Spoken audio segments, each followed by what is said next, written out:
बरसाती जंगल में एक वसी नदी के पास एक अजीम बरगद का दरख्त था। ये दरख्त कदीम था और इस इलाके में रहने वाले बहुत से जानवरों के लिए घर फराहम करता था। हेनरिएटा हेरन का बरगद के दरख्त के ऊपर एक खूबसूरत घोंसला था। कार्ल करीफिश उलझी हुई जड़ों में रहती थी जो पानी के किनारे पर दरिया में दाखिल होती थी। सैम दी ब्लैक सांप ने दरख्त के बड़े तने के नीचे अपना घर बना लिया था। मार्टी मनगूस करीब ही रहता था। इसका घर दरहकीकत बरगद के दरख्त में नहीं था लेकिन काफी करीब था, जहां ये दरख्त गर्मी के दिनों में ठंडक का साया और हर से खा होने वाली तेज बारिश से तहफ़्फ़ुज़ फराहम करता था। इसका घर दरहकीकत बरगद के दरख्त में नहीं था लेकिन काफी करीब था। दरख्त गर्म दिनों में ठंडक का साया और हर से खा गिरने वाली तेज बारिश से तहफ़्फ़ुज़ फराहम किया। अब आपको ये समझ लेना चाहिए कि बरसाती जंगल के तमाम जानवर दोस्त नहीं होते। वो मुख्तलिफ चीज़ों के लिए एक दूसरे पर इन्हिसार करते हैं, कई बार खाने के लिए।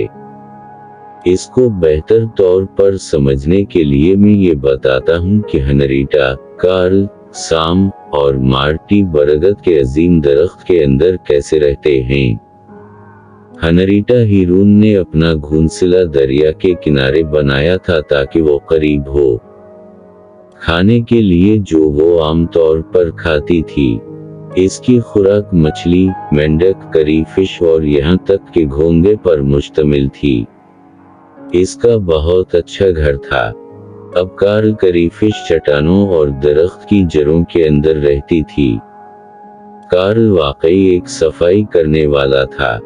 वो दूसरे जानवरों की तरफ से गिराए गए खाने के टुकड़े खाता था और इसका घर इन जानवरों से तहफ़्फ़ुज़ फराहम करता था जो इस पर नाश्ता कर सकते थे।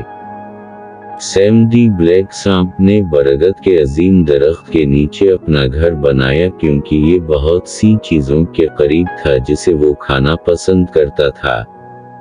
सामने परिंदों के अंडों को तरजीह दी लेकिन वो कुछ भी खाने में हिचकिचाहट महसूस नहीं करता था जिसे वो पकड़ सकता था, सिवाय पूरी करीफिश के, क्योंकि इन्हें निगलना बहुत मुश्किल था।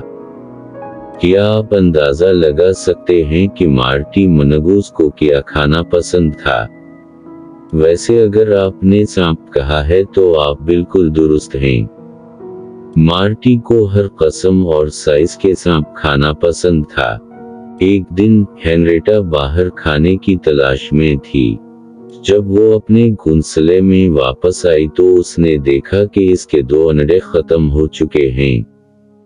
हाँ, वो कितनी उदास थी। इसके घोंसले में कोई चीज घुस गई और इसके 2 कीमती अंडे खा गए। वो वापस दरिया की तरफ उड़ गई ताकि कोई और परिंदे उसे रोते हुए ना देख सकें। फिर इसने मार्टी को देखा और इससे कहा, सैम ने मेरे घोंसले में घुसकर मेरे 2 अंडे खा लिए होंगे। ये शर्म की बात है, मार्टी ने उदास आवाज में जवाब दिया। हाँ, मैं क्या कर सकता हूँ? हेनरिएटा ने पूछा। अब मार्टी जान गया था कि हेनरिएटा और दूसरे बगले करीफिश खाना पसंद करते हैं, और अगर कोई आसान खाना होता तो वो बहुत दिलचस्पी रखता था। तो क्या तुम इस परेशान किन सांप से जान छुड़ाना चाहोगे? इसने हेनरिएटा से पूछा। जी हाँ, हेनरिएटा ने आह भरी, काश उसे कुछ खा जाए। हेनरिएटा, मैं आपकी मदद कर सकता हूँ, मार्टी ने पुरजोश अंदाज में कहा। आपको और आपके बगले के दोस्तों को इलाके की तमाम मछलियों और करीफिश को पकड़ने की जरूरत है। इन्हें टुकड़े टुकड़े कर दो और शाम के मानद से मेरे घर तक खाने की पगडंडी छोड़ दो। वो खाना खाने में मसरूफ होगा और उसे एहसास नहीं होगा कि वो मेरे करीब है। वो मेरे लिए आसान खाना होगा और तुम इसके अंडे चोरी करने के तरीकों से छुटकारा पाओगे। हेनरिएटा ने 1 मिनट के लिए सोचा, मुस्कुराया और फिर दूसरे बगलों से बात करने के लिए उड़ गया। जल्द ही बगलों ने तमाम मछलियों, करी फिश, यहाँ तक कि गरीब कार्ल भी को पकड़ लिया और सांप के अड्डे और मनगूज के घर के दरमियान खाने का रास्ता बना दिया। फिर वो देखने के लिए अपने घोंसलों में लौट गए। जैसे ही सैम अपनी मानद से बाहर निकला, वो तमाम ताज़ा नाश्ते जमीन पर पड़े देखकर हैरान रह गया। मज़ेदार, स्वादिष्ट, इसने खाना शुरू करते ही अपने आप को सोचा। ज़्यादा देर नहीं गुजरी थी कि सामने मार्टी के घर का रास्ता खाया था। जैसे ही सामने आखिरी नाश्ता खाने के लिए अपना मुंह खोला, मार्टी वहां से कूद गया।